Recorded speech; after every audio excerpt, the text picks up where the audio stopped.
Somebody was just talking about Bernie Sanders' claim that if we didn't have 23 kinds of deodorant, maybe children wouldn't be hungry. And somebody said, imagine a world in which you go into the store and there's a box that says soup and a box that says cheese, and there's only the one kind. And it reminded me of something Charles de Gaulle said about France. How can you rule a country that has 107 different cheeses?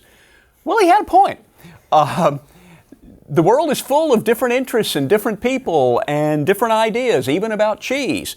One of the important facts about the modern world, and really an important fact about the world at any time, but we're now much more conscious of it, is moral pluralism. We don't all have the same religious or moral views. We don't all believe that the virtuous life is lived in exactly the same way. And so, if individuals have different concepts of the nature of the world, of the nature of man, of the nature of government, of the nature of God, and we can't resolve those differences necessarily, how do we deal with that world? One response to the fact of moral pluralism is sometimes called perfectionism, which is that we will unite everyone and perfect human nature. Many religions have had that idea. If people truly understood God and what He wants, then everyone would have the same moral views and the same desire to do what God wants, to live the right kind of life. Religion's not the only place that you get that. Communism also, Marxism, offered that idea. If people truly understood the nature of exploitation, the nature of man, then everyone would be rid of false consciousness and everyone would live as new Soviet man, or new Marxist man anyway. Well, that didn't work out so well in practice. It turns out that these differences are real, not to mention the fact that when you try to override them with an essentially totalitarian government, you destroy economic growth, you destroy incentives, and people end up living at a very low standard of living. An alternative to perfectionism is to recognize that people are different, that we live in a plural world. And that's why pluralism is sort of a corollary of individualism. We recognize that individuals are different. They may have different views of faith, reality, the origin of the world, and we accept that. And we let people live. We tolerate and accept differences among people. One of the implications of that is minimal government rules. In order to live together, we're going to have a few rules. And I sometimes say, and I wasn't the first one to say it, you learn these rules in kindergarten. Don't hit other people, don't take their stuff, and keep your promises. And if we don't enforce those rules, then we live in a war of all against all. If we do enforce those simple rules, then we can accept the fact that not everybody agrees with the way I worship God, the way I think of marriage, the way I think of family life, even the way I think of political life, as long as we have minimal restrictions on people. Minimal government allows people to flourish in the way that seems best to them. And one of the advantages of that, of course, is we may find out that we're wrong. We may look at the family next door or the community across the country and say, their systems seem to be working better. So I think maybe I've been wrong in my understanding of the best way to live. Certainly there have been modes of living that people have tried and have tended to be found wanting and not engaged in again. So one of the arguments for a plural society and a minimalist government is precisely that we might learn better ways of living. One of the ways the modern world has accommodated itself to pluralism is by moving from theocracy, or a single church that everyone belongs to, really whether they like it or not, to religious toleration, religious freedom, and eventually to the separation of church and state. Those are not necessarily the same thing. Religious toleration could mean there's an established church, but we won't put you in jail if you go to another church. Religious freedom might mean no established church, but It's still got connections with government, whatever. Separation of church and state is where we ended up, at least in the United States.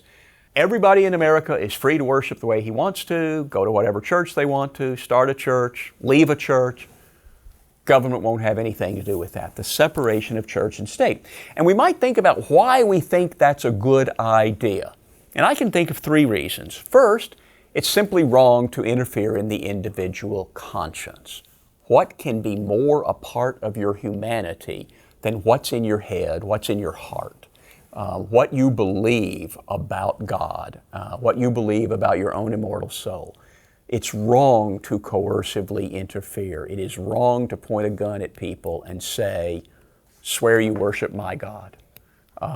Do not say that you have a different view of the world. It's wrong to interfere in individual conscience. Second, we get social harmony out of it. Once people figure out that not everybody agrees, maybe there was a time when everybody thought that everybody else agreed with what the priest was saying or what the commissar was saying.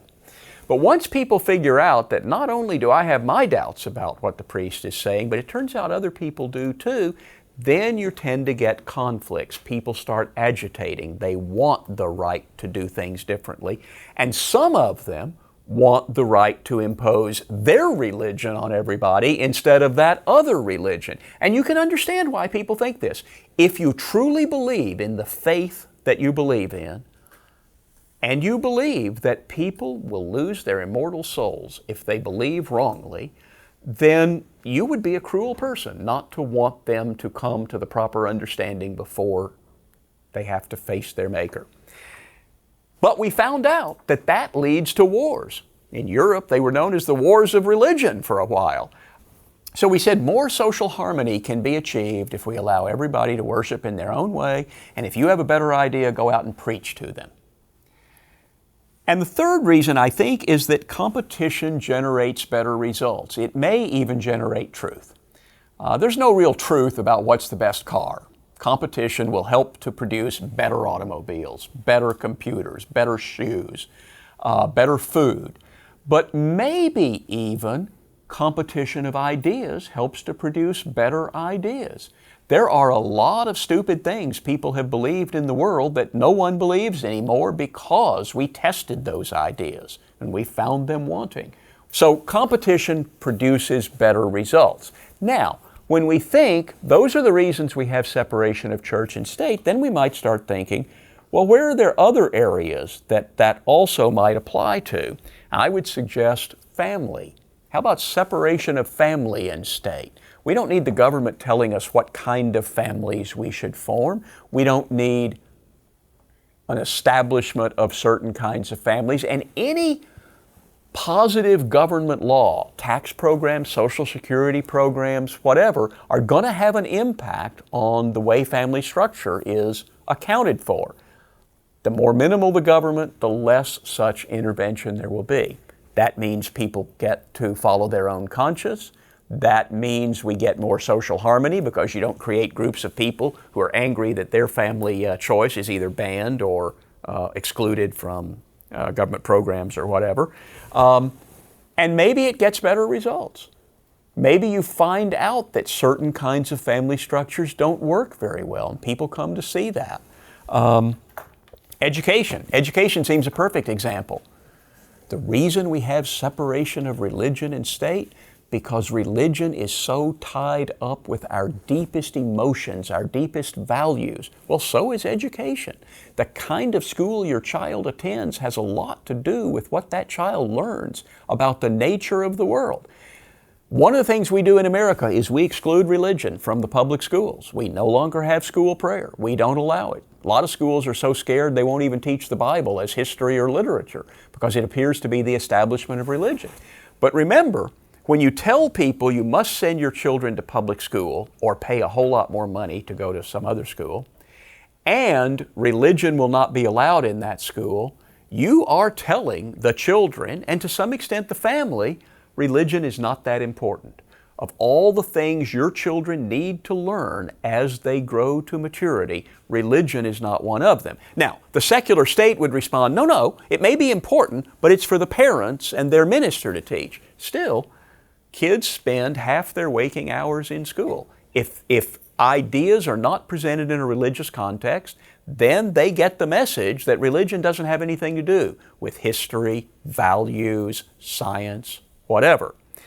I may believe that religion doesn't have anything to do with those things, but I don't think the government should have that as an official policy. So why not separate education and state? Then we wouldn't be interfering in people's individual conscience. We wouldn't create social disharmony. At the Cato Institute, we have a conflict map on our website that shows conflicts in the public schools over what's to be taught, who's to teach, what kinds of teaching will be done. When you have private schools, you don't have to worry about any of that. If you want a Catholic school, go to a Catholic school. If you want a school that emphasizes science and math, find a school like that. If you want a school that emphasizes art or music, that's fine. When it's in the public school, then you have to fight over whether you're going to have prayer, whether you're going to have gay teachers, all that sort of thing. Put all the schools in the private sector, you don't have those conflicts. And then think about art. If religion touches our deepest emotions, doesn't art also if it's successful? And so if the government is involved in subsidizing some kinds of art and excluding from subsidy other kinds of art, then it's kind of creating an establishment of art instead of an establishment of religion. And what have we got again? We're interfering in the individual conscience by pushing certain kinds of art which touches certain kinds of emotions on people. Sometimes we create some social conflict because some people don't like the art that the government subsidizes, whether it is a piece of art that demeans Christianity, that demeans homosexuality, that seems to exalt the enemies of America, all kinds of art that might offend somebody. If the government is picking which ones to subsidize or which ones to ban, then you're going to get some social conflict. And even in art and music, competition might produce better results. In all of these areas, I think we should broaden the notion of the separation of church and state to the separation of conscience and state.